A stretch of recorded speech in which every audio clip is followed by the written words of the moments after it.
Welcome to A1IS Institute. This is one of the best institute for UPSC and BPSC preparation. Yes, this side G Kumar. We have covered 3 lectures on British programs and policy.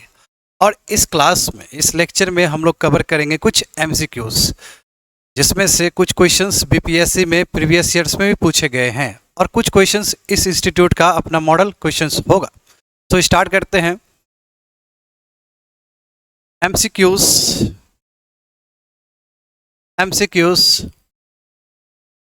based on British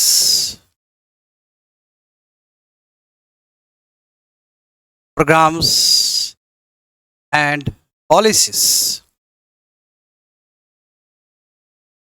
and बहुत सारे programme और policy हम लोगों ने cover किया है 3 classes में। In first classes we have seen expansionist policy of British and political control of British over India, correct. उसके बाद उसी क्लास में फर्स्ट क्लास में हमने ये भी कवर किया land revenue system of British in India, जहाँ पे हम लोगों ने देखा था Izaradari system, permanent settlement system, Ryotwari system and Mahalwari system. तो ये फर्स्ट क्लास का कंटेंट्स रहा। हम सेकेंड क्लास में हम लोगों ने और भी बहुत सारा चीज़ देखा है, correct, regarding the other economic policy of British. जैसे एग्जांपल हो गया de industrialization, commercialization, drain of wealth, famine policy, ये सभी चीज़ हम लोगों ने सेकेंड क्लास में कवर किया। थर्ड क्लास में वेरी इंपॉर्टेंट, थर्ड क्लास में हम लोगों ने एजुकेशन पॉलिसी से संबंधित कंटेंट्स को कवर किया। तो इस क्लास में कोशिश करें कि जो भी अभी तक हम लोग लेक्चर में रिकॉर्ड कर चुके हैं, कवर कर चुके हैं, उसी पे बेस्ड MCQ यहाँ पे प्रैक्टिस करेंगे। तो स्टार्ट करते हैं। First questions,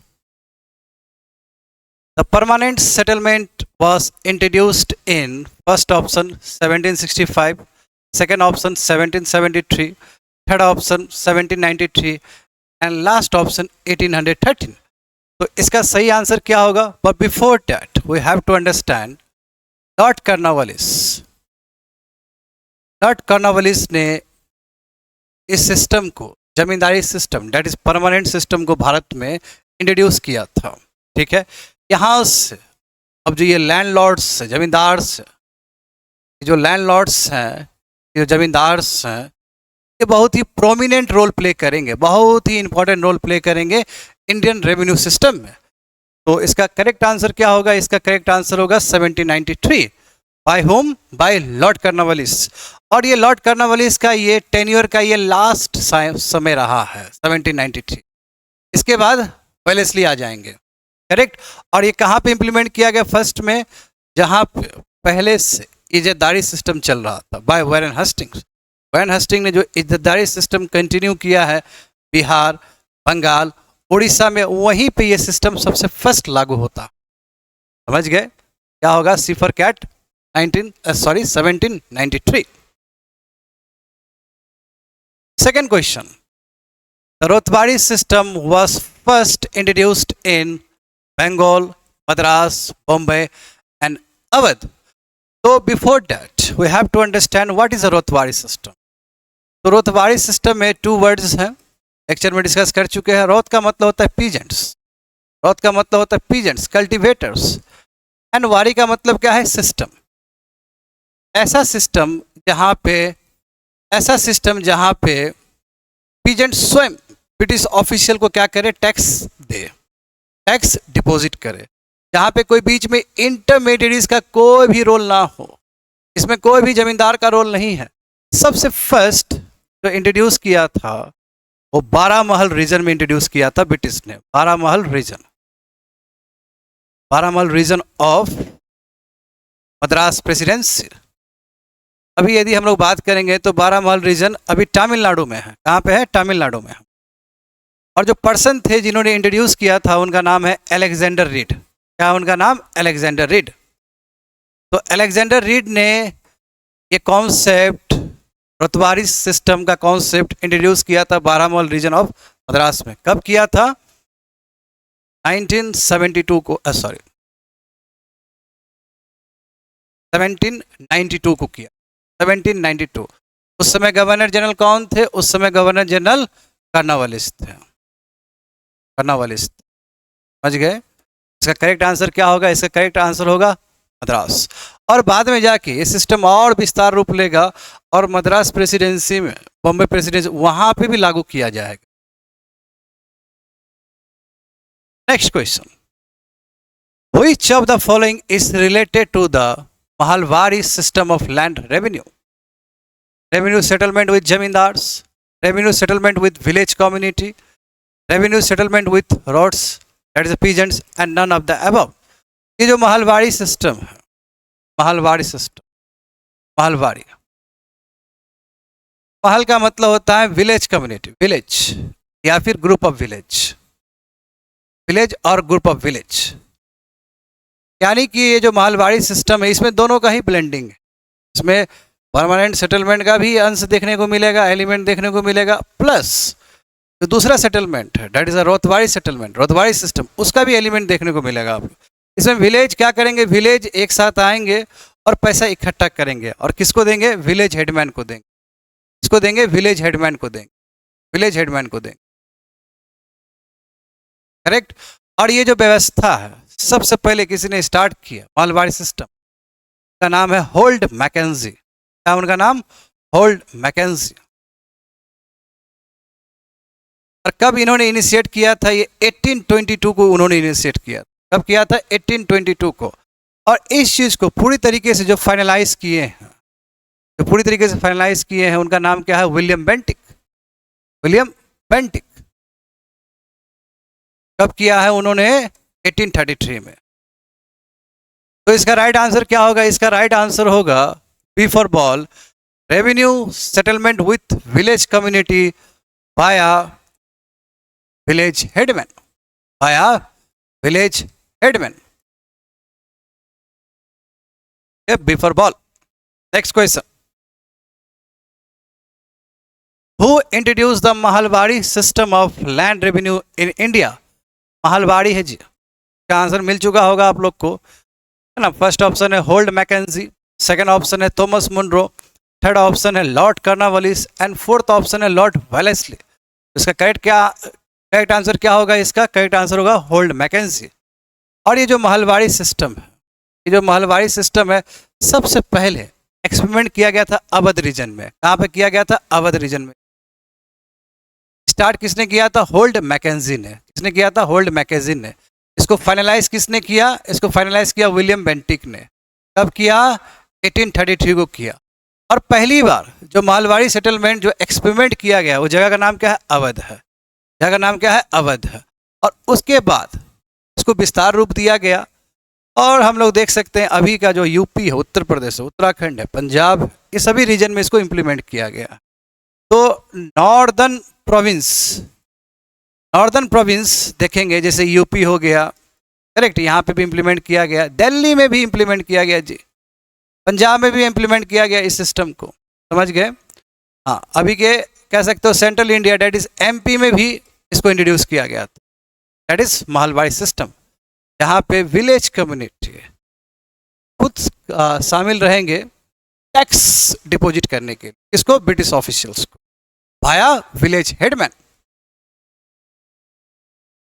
next question, the permanent settlement was introduced primarily in option A Punjab, second option Bengal, Bihar, Orissa, third option Madras and fourth option Bombay. इसका करेक्ट आंसर क्या होगा? इसका करेक्ट आंसर होगा कि जहाँ पे वैन हस्टिंग ने स्टार्टिंग में इज्जतदारी सिस्टम यूज़ किया था, और जैसे इज्जतदारी सिस्टम में भी गड़बड़ी होने लगा, करप्शन होने लगा, बहुत सारा उसमें एक्सप्लॉयटेशन होने लगा, तो उसके बाद वैन हस्टिंग को लगा कि भाई अब ये व्यवस्था इंग्लिश कलेक्टर को दे देना चाहिए। बट इंग्लिश कलेक्टर ने भी उतने अच्छे से काम नहीं किया।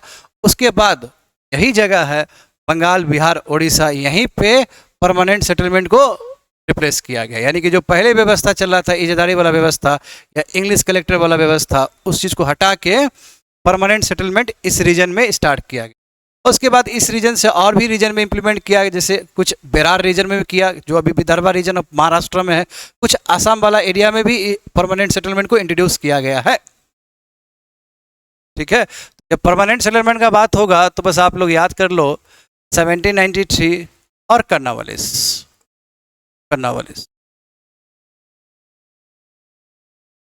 Next question, who introduce the Ryotwari system in the Madras presidency? तो मद्रास प्रेसिडेंसी में किसने रोतवारी सिस्टम को इंट्रोड्यूस किया था? First option Thomas Munro, second option Lord Hastings, third option Lord Dalhousie and last option is Lord Wellesley. तो बिल्कुल एक्सपेरिमेंट जो किया था 1792 में, जो एक्सपेरिमेंट किया था किसने? अलेक्जेंडर रीड ने किया था। कहाँ पे? बारामल रीजन ऑफ मद्रास में अलेक्जेंडर रीड ने किया था। बाद में जाके 1820 के बाद 1880 के बाद थॉमस मुनरो ने इसी व्यवस्था को डेट इज रोतवारी सिस्टम को मद्रास प्रेसिडेंसी में, बॉम्बे प्रेसिडेंसी में बड़े लेवल पे इंट्रोड्यूस किया है।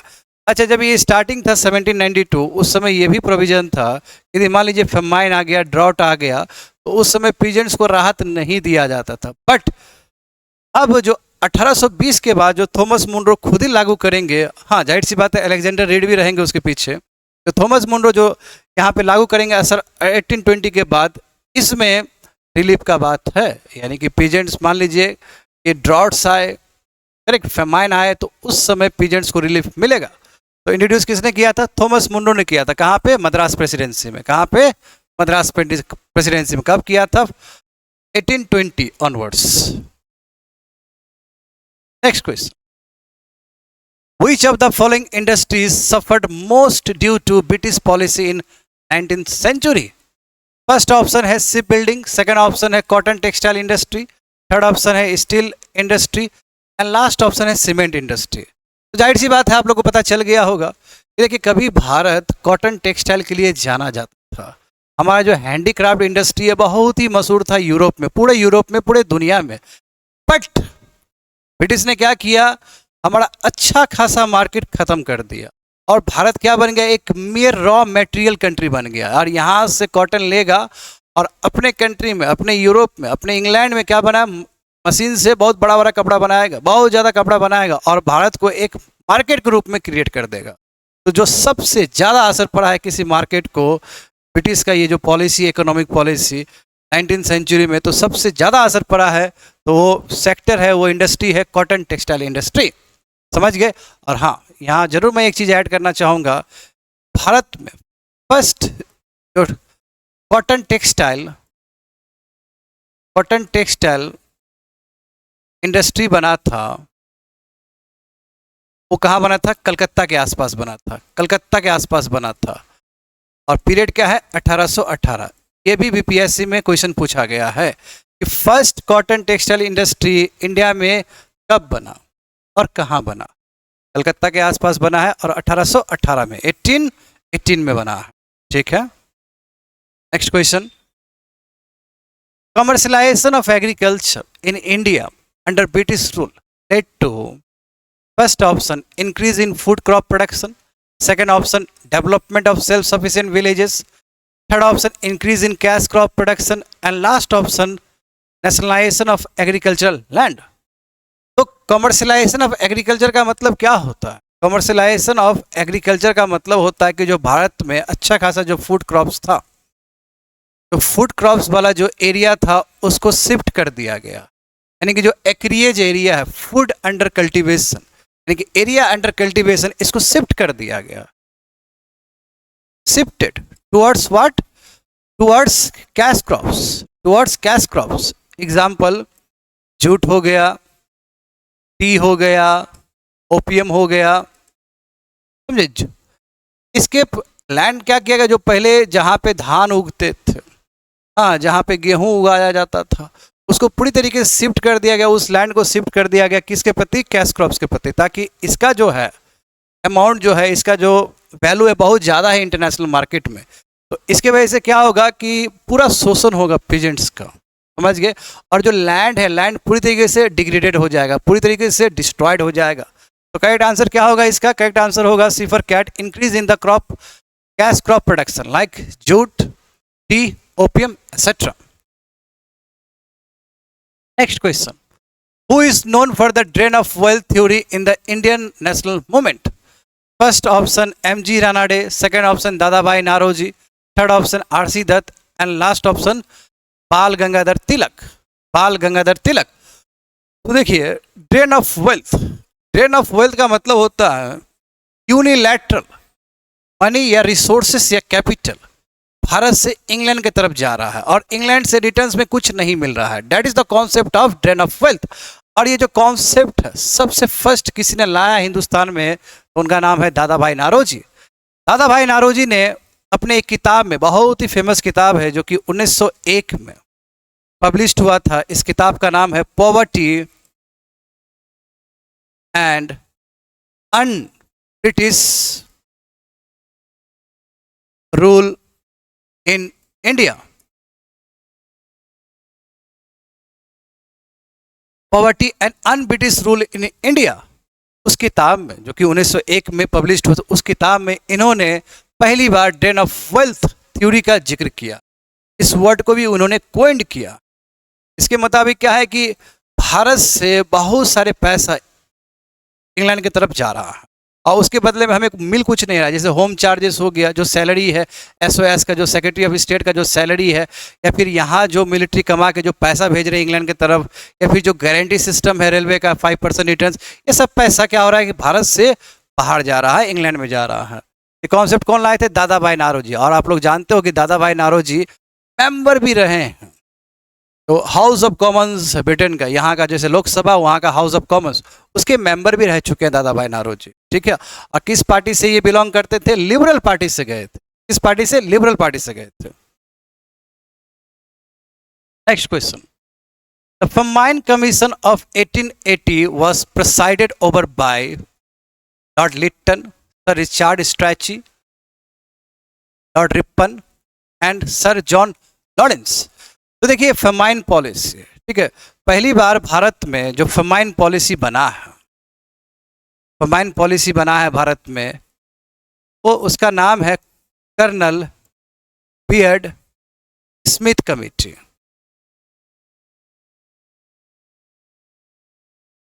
और ये कब बना था? ये बना था आफ्टर ओडिशा फर्माइन। ओडिशा में बहुत ही भयानक फर्माइन आया था स्टूडेंट्स, फर्माइन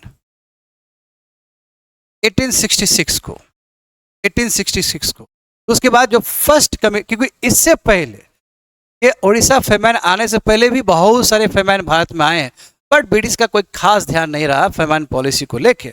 बट जब ओडिशा का ये फैमाइन आया, जिसके वजह से लगभग 1 मिलियन पीपल यानी कि 10 लाख लोग मारे गए थे, तो थोड़ा ब्रिटिश भी हरकंप में आया और ब्रिटिश ने क्या एक कमेटी बनाया, फर्स्ट कमेटी बनाया। फर्स्ट कमेटी का नाम है colonel beard Smith committee.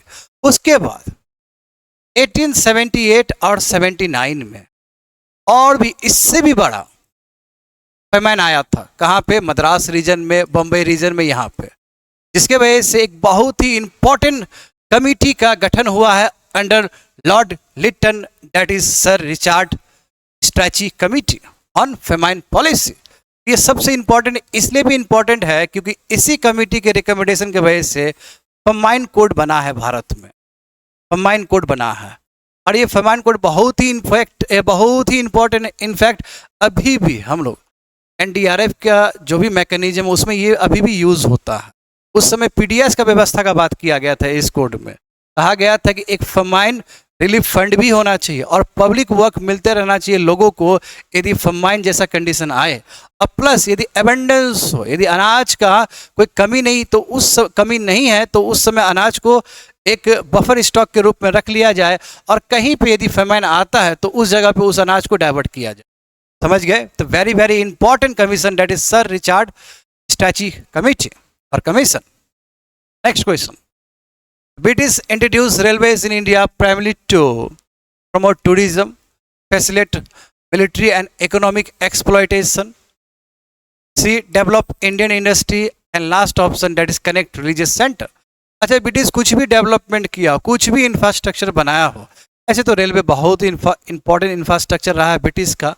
Guarantee system of 5% returns, उसके अंतर्गत इंडिया में रेलवे का विस्तार हुआ। तो इंडिया में जो भी रेलवे बनाया है तो ब्रिटिश ने अपने स्वार्थ के लिए, अपने मिलिट्री मोबिलाइजेशन के लिए बनाया है, एडमिनिस्ट्रेटिव कन्वीनियंस के लिए बनाया है। और वो चाहता था कि जो हिंटरलैंड में, इंटीरियर रीजन में जो भी अनाज वगैरह है वो सभी को मार्केट में लाया जाए, वो सभी को पोर्ट में लाया जाए, ताकि वो इंग्लैंड भेज सके। वहाँ पे रॉ मटेरियल के रूप में यूज़ होगा, वहाँ से फिर फिनिश प्रोडक्ट बनेगा और भारत एक बहुत बड़ा मार्केट बनेगा। इसका करेक्ट आंसर क्या होगा? बी फॉर बॉल होगा, ताकि मिलिट्री मूवमेंट हो सके और इकोनॉमिक एक्सप्लॉयटेशन हो सके भारत का। Next question, the British encouraged opium cultivation in India primarily to option A boost Indian export earning, second sell opium in European markets, third option trade opium with China for tea and silk, and last option use opium for Indian medical supplies। तो इसका correct answer क्या होगा? But before that हमें समझना होगा कि भारत में ये ओपियम का खेती बहुत ज़्यादा कलकत्ता और पटना में होता है। कहाँ पे? कलकत्ता और पटना में। और ब्रिटिश इस ओपियम को चाइना के साथ यूज करता था, चाइना के ट्रेड के साथ यूज करता था। चाइना से वो टी और सिल्क लाता था और उसको ओपियम देता था, और ये जो सिल्क है, जो टी है, फिर यूरोप में बेचता था और अच्छा खासा मुनाफा कमाता। तो क्या होगा इसका answer? Trade opium with China for tea and silk. ये भी इकोनॉमिक पॉलिसी है ब्रिटिश का। The indigo cultivation in Bengal led to, जो इंडिगो कल्टीवेशन हो रहा था बंगाल रीजन में, इसके वजह से क्या हुआ? Led to Santhal rebellion, indigo revolt of 1859, Munda Ulgulan, and last option is your sipahi mutiny. ये जो इंडिगो कल्टीवेशन किया जा रहा था बंगाल में, फोर्सफुल इंडिगो कल्टीवेशन, जिसके वजह से जमीन बंजर वगैरह हो रहा था, हाँ, जिसके कॉज से गांधी जी भी लड़े थे 3 घटिया सिस्टम के लिए, जानते हो, चंपारण में। तो इसके वजह से जो सबसे बड़ा आंदोलन हुआ था वो हुआ था इंडिगो रिवोल्ट ऑफ 1859। दिगंबर विश्वास और विष्णु विश्वास, उनके लीडरशिप के अंदर ये रिवोल्ट हुआ था 1859 और 1860 में। समझ गए? तो आंसर क्या होगा? B for ball. Next question, the drain of wealth from India include all of the following except first option home charges, remittances by British officials, third option use of Indian revenue for wars outside India, and last option is import of Indian manufactured goods into Britain। तो home charges, ठीक है, home charges is a part of drain of wealth. ठीक है, अब यहाँ समझना है कि ड्रेन ऑफ वेल्थ में क्या क्या हो सकता है। होम चार्ज तो है ही, SOS का जो एक्सपेंस है, करेक्ट, जो यहाँ के ऑफिसर्स को जो पेंशन दिया जा रहा है, सैलरी दिया जा रहा है, सब होम चार्जेस के अंदर हो जाएगा। जो ब्रिटिश ऑफिसर्स यहाँ पे कमाई कर रहे हैं, जो इंग्लैंड भेजेंगे, ये भी ड्रेन ऑफ वेल्थ का हिस्सा हो जाएगा। अच्छा, जो भारत का जो पैसा यूज़ किया जा रहा है बाहर लड़ने में, अफगान के साथ युद्ध करने में, परमिश के साथ युद्ध करने में, तो ये भी आपका क्या ड्रेन ऑफ वेल्थ हो जाएगा। बट ये ऑप्शन देखो, ये इस ऑप्शन में क्या बताएगा कि यदि इंडिया से import of Indian manufactured goods into Britain, यानी भारत से सामान लाया जाए तो ब्रिटेन में क्या होगा? वो ब्रिटेन में, जाहिर सी बात, आप कहीं से भी आप सामान लाते हो तो यू हैव टू पे मनी, तो ये ड्रेन ऑफ वेल्थ का हिस्सा नहीं होगा। क्यों? क्यों भारतीय को इससे पैसा मिलेगा, भारत में पैसा आएगा। बट ये भी रेयरली ही हो रहा था, क्योंकि वो उसका कोशिश था कि इस तरह का एक्सपोर्ट और इंपोर्ट करे ताकि ब्रिटेन को ज़्यादा फायदा हो और इंडिया को ज़्यादा नुकसान हो। बट इसका आंसर क्या होगा? D for dog, that is import of Indian manufactured goods into Britain. इससे जो पैसा कमाई होगा, जो भी प्रॉफिट कमाई होगा, वो भारतीय को मिलेगा, वो इंडिया को मिलेगा। तो ये ड्रेन ऑफ वेल्थ का हिस्सा नहीं हो सकता। समझ गए? Next question, during British rule India was turn into first option a manufacturing center for British industries, a raw material supplier and market for British goods, a center of agricultural self sufficiency and welfare state for peasants। जाहिर सी बात है, British ने पूरी तरीके से भारत को बर्बाद किया। भारत का जो अर्थव्यवस्था, जो इकोनॉमी चल रहा था पहले, उसको पूरी तरीके से बर्बाद किया। ठीक है, और भारत कभी टेक्सटाइल इंडस्ट्री में बेस्ट हुआ करता था वर्ल्ड का, अब वो सिंपल रॉ मटेरियल बन गया, वो पूरी तरीके से डिपेंडेंट कॉलोनी बन चुका है ब्रिटिश का। तो करेक्ट आंसर क्या है? A raw material supplier and market for British goods, a big market for British goods. तो इसका आंसर होगा B for ball. Next question, the British did not encourage modern industry in India because they wanted India to remain self-sufficient, they wanted to keep India dependent on British goods, they promoted Indian industrialists and they lacked capital। इसका सही answer क्या होगा? इसका सही answer आपको पिछले option में ही मिल गया होगा। इसका सही आंसर ये है कि ब्रिटिश चाहता था ब्रिटिश के गुड्स पे पूरा भारत क्या करे, डिपेंड करे, ठीक है, और भारत क्या हो, एक बहुत बड़ा मार्केट बन जाए ब्रिटिश गुड्स के लिए। इसका सही आंसर क्या होगा? They wanted to keep India dependent on British goods B for ball. Next question, who is associated with the introduction of English education in India? Lord Curzon, Lord Macaulay, Lord Dalhousie and Lord Ripon. तो ये तो बहुत ही easy question है। English education जो लाया है first, वो कौन है? Thomas Babington Macaulay. जानते हो आप लोग, इंग्लिसिस्ट वर्सेस ओरिएंटलिस्ट का डिबेट हुआ था। निष्कर्ष नहीं निकलने की वजह से 1 लाख रुपीस, क्योंकि चार्टर एक्ट 1813 में दिया गया था, वो स्पेंड नहीं हुआ। But general committee of public instruction के जब हेड बने थॉमस बेबिंगटन मैकेले, तो उन्होंने क्या कहा कि नो, जो इंग्लिशिस्ट जो बोल रहा है वो सही है, इंग्लिश एजुकेशन भारत में लागू होना चाहिए। भारत में इंग्लिश एजुकेशन लागू किया है किसी ने, तो उसका नाम है लॉर्ड मैकेले। और लॉर्ड मैकेले ने अपना एक माइन्यूट तैयार किया, दैट इज मैकेले माइन्यूट। कब तैयार किया था? 1835 में। और इस मैकेले माइन्यूट को विलियम बेंटिक ने अपने रेजोल्यूशन में पास कर दिया और पूरा भारत में लागू हुआ।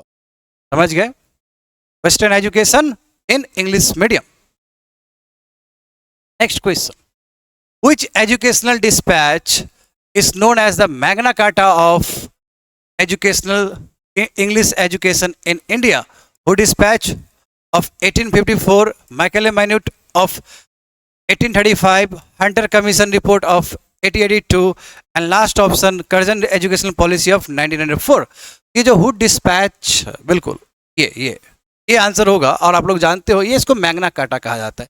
एक कॉम्प्रिहेंसिव रिपोर्ट है ये, और इसमें पूरी तरीके से क्रिटिसाइज किया गया कि जो मैकेले का डाउनवर्ड फिल्ट्रेशन जो थ्योरी है वो पूरी तरीके से भारत में फेल हो गया, समझे। इसलिए भारत में अब व्यवस्था होना चाहिए, प्राइमरी स्कूल होना चाहिए, सेकेंडरी स्कूल होना चाहिए, कॉलेज होना चाहिए, यूनिवर्सिटी होना चाहिए। प्राइमरी स्कूल में वर्नाकुलर लैंग्वेज होना चाहिए, सेकेंडरी स्कूल में वर्नाकुलर प्लस इंग्लिश लैंग्वेज भी हो सकता है, कॉलेज और यूनिवर्सिटी में कंपलसरी इंग्लिश एजुकेशन होना चाहिए। तो इस तरह का चीज़, और यस फीमेल एजुकेशन होना चाहिए, वोकेशनल ट्रेनिंग होना चाहिए। स्कूल को प्रमोट करने के लिए ग्रांट्स इन एड का भी कॉन्सेप्ट लाया था हुड डिस्पैच ने। और जहाँ तक सवाल है हुड का, तो इनका पूरा नाम चार्ल्स हुड है और ये बीओसी के बोर्ड ऑफ कंट्रोल के प्रेसिडेंट रहे थे उस समय। समझ गए? Next question, the first 3 university in India were establish in the year 1854, 1857, 1860 और 1864। तो ये जो हुड डिस्पैच आया, ये जो हुड डिस्पैच आया है 1854 में, इसी के रिकमेंडेशन के वजह से भारत में 3 यूनिवर्सिटी बन के तैयार हुआ। भारत में 3 यूनिवर्सिटी बन के तैयार हुआ, Calcutta university, Madras university and Bombay university. और कब बन के तैयार हुआ? 1857 में। कब बन के तैयार हुआ? 1857 में। तो राइट आंसर क्या होगा? Before ball 1857। Next question, the Hunter Commission was appointed to review the field of revenue administration, education, law and order, and last option is public health। तो हंटर कमीशन जो 1882 में बना है, इसका सोल पर्पस ये था कि जो भी हुड डिस्पैच अभी तक आया है भारत में, हुड डिस्पैच कब आया? 1854 में आया, जिसको मैग्ना कार्टा भी कहा जा रहा है। तो कितना अच्छे से वर्क किया यहाँ पे, उसी के लिए हंटर कमीशन का अपॉइंटमेंट हुआ था 1882 में। उस समय जो गवर्नर थे उनका नाम क्या था? Lord Ripon.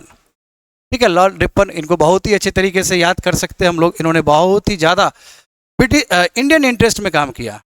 खैर, तो एजुकेशन के लिए था ये, और इन्होंने कहा कि यस प्राइमरी और सेकेंडरी स्कूल का स्थिति बहुत ही खराब है, इसलिए इनका जो रिकमेंडेशन है, हंटर कमीशन का जो रिकमेंडेशन है, वो primary school plus secondary school, secondary primary education and secondary education तक ही रिस्ट्रिक्टेड था। यानी कि हंटर कमीशन का जो रिकमेंडेशन है वो प्राइमरी स्कूल और सेकेंडरी स्कूल तक ही रिस्ट्रिक्टेड था। और इन्होंने कहा था कि सेकेंडरी स्कूल को भी 2 भाग में डिवाइड कर दीजिए, एक लिटरेरी एजुकेशन और एक vocational education. Next question, which act transfer education from central to provincial control in India? The Indian council act of 1909, the government India act of 1919, third option government of India act 1985 and none of the above. जानते हो कि जो dyarchy, बिल्कुल dyarchy लागू हुआ था under government of India act 1919, और dyarchy के जो फादर है उनका नाम क्या है? सर लियोनिल कार्टिस, जो बीपीएससी का इस ईयर का क्वेश्चन भी था, who is the father of dyarchy in India? तो सर लियोनिल कार्टिस ने डायरकी का कॉन्सेप्ट दिया। डायरकी का मतलब क्या है कि जो प्रोविंशियल प्रोविंस में दो टीम होंगे गवर्नेंस के लिए, करेक्ट, और एक संभालेंगे रिजर्व सब्जेक्ट्स को और एक संभालेंगे ट्रांसफर सब्जेक्ट को। तो ब्रिटिश ने क्या किया, 1919 का गवर्नमेंट ऑफ इंडिया एक्ट में इस डायरकी में जो एजुकेशन पहले जो सेंट्रल लिस्ट में हुआ करता था उसको नीचे ट्रांसफर लिस्ट में, ट्रांसफर सब्जेक्ट में डाल दिया प्रोविंस लेवल। इसका करेक्ट आंसर क्या होगा? इसका करेक्ट आंसर होगा B for ball, government of India act 1919। Next question, the main objective of Macaulay minute was promotion of Indian languages, promotion of English education, promotion of women education and promotion of technical education। तो correct answer क्या है? English education. बस उसको चाहिए ऐसे Indians जो देखने में इंडियंस हो बट उनका जो टेस्ट हो यूरोपियंस, ठीक है, क्योंकि उनको लगता था कि यूरोप का जो किताब है, इंग्लैंड का जो किताब, वो बहुत ज़्यादा superior as compare to books of India and books of Arabia, और वो चाहते थे कि इंग्लिश एजुकेशन ज़्यादा प्रमोट हो ताकि यहाँ पे चीप लेबर में क्लर्क टाइप के लोग सब मिल सके। समझ गए? तो इसका आंसर होगा B for ball, promotion of English education.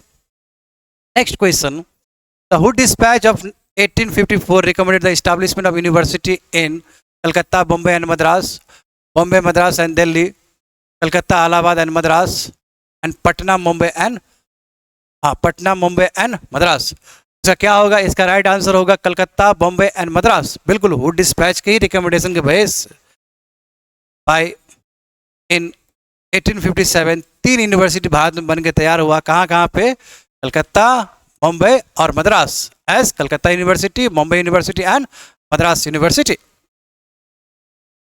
Next question, the downward filtration theory of education is associated with Lord Curzon, Lord Ripon, Lord Macaulay and Lord Dalhousie. ये जो डाउनवर्ड फिल्ट्रेशन थ्योरी है ये किससे related है? बिल्कुल Lord Macaulay से related है, क्योंकि डाउनवर्ड फिल्ट्रेशन थ्योरी, बिल्कुल इसका मतलब क्या है कि कुछ एलाइड सेक्शन को फर्स्ट पढ़ा देंगे, ठीक है, और एलाइड सेक्शन क्या करेगा, बाद में जाकर मासेस को पढ़ा देगा, जो कि कभी भारत में हुआ नहीं है ऐसा।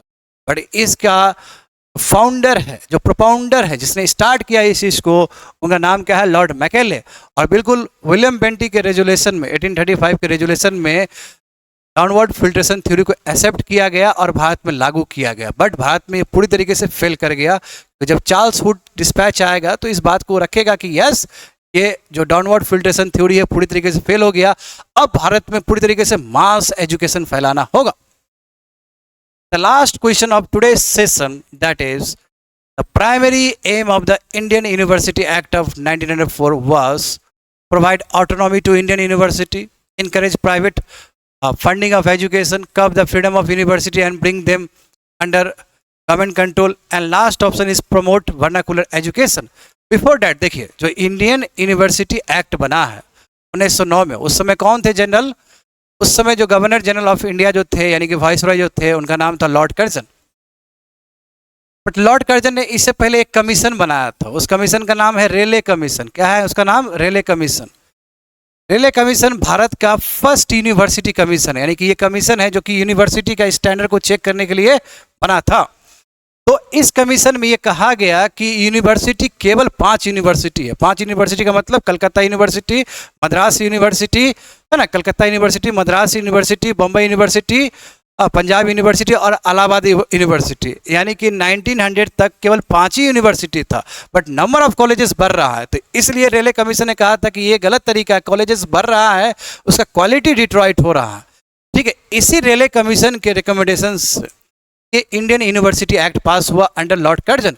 और इसमें कोशिश ये था कि चलो ठीक है, स्टैंडर्ड बोल देंगे, क्वालिटी बोल देंगे, प्रॉब्लम, और रियल जो मोटिव था इसी तरह यूनिवर्सिटी को कर्व करना, क्योंकि यूनिवर्सिटी अब एपिक सेंटर बन चुके थे रेवोल्यूशनरी एक्टिविटीज़ के लिए। वहाँ पे लोग सब भाषण देते थे, ठीक है, देश का बात करते थे, फ्रीडम स्ट्रगल का बात करते थे। इनको लगा कर्जन को कि डायरेक्ट यूनिवर्सिटी को कंट्रोल किया जाए, और इन्होंने कंट्रोल किया कैसे? By bringing the law of Indian legislation act of 1904। इसका करेक्ट आंसर क्या होगा? इसका करेक्ट आंसर होगा कर्ब the freedom of universities and bring them under government control. Yes, we have completed the session. Session कैसा लगा आपको? कुछ भी फीडबैक हो, कुछ भी डाउट है तो आप पूछ सकते हैं। Thank you so much.